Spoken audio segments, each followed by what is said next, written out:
So, Meta Family, kung meron kayong mga restrictions, violations, issues na hindi nyo mahanap-hanap or hindi nyo alam kung paano i-delete or kung paano hanapin, na-try nyo na lahat. Na-try nyo na yung mback.com, na-try nyo na ang support inbox, na-try nyo na yung alert, na-try nyo na under monetization. Pero eto, if you haven't tried na pumunta sa business page under business management, samahan nyo ako. At kung may makuha kayong substance dito, please like, share, and follow. Salamat! So, under your professional dashboard, i-click mo yung Meta Business Suite. At kung na-notice nyo, dumiretso ako sa Business Help Center mismo sa Facebook. Hindi nyo na kailangan pumunta ng Google Chrome, Google accounts. Kung nandyan sa Facebook, diretso kayo dyan, mas safer. And then, click nyo lang or type nyo lang ang advertising restrictions. At so guys, ayan ang aking Meta Business Suites under Business Manager. So, ang nangyari dyan, ano ba ang advertising?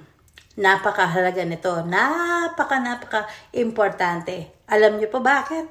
Dahil sa ads tayo kumikita. Ngayon, kung may restrictions ang ating mga ads at hindi nila pwedeng lagyan ng ads ang ating mga content, walay nakita, di ba? So, it makes sense na always natin i-check ito. Napakahalaga, napaka-importante. Importante pa sa malaga na i-check natin ito.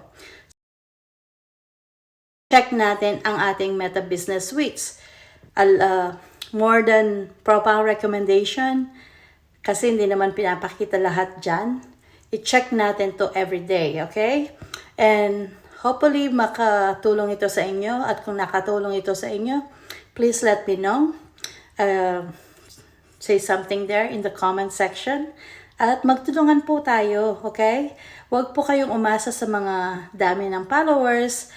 Dahil kung na-monetize na kayo, ang kailangan natin talaga yung nanonood, nakikipag-engage ng ating mga content. Talagang kung makahanap kayo ng content na nakakatulong sa inyo, panoorin nyo paulit-ulit para nakakadagdag kaalaman ito. Alam nyo po, importante na nanonood tayo ng iba-ibang mga content. So, families, so ano nga ba ang naging dahilan ng aking restrictions? So, noong August 9, birthday ni tatay, naggagawa-gawa ako, nag-add ako ng aking business ads manager kasi nagko-content ako. And then, pagka-content ko, hindi ko na-check ang status. So, ang nangyari, hindi ko alam na yung web browser ko hindi pala supported. Tapos, umihingi sila ng additional identification. So, yun lang naman, nung ni-review ko na siya, ngayon malinis na siya agad.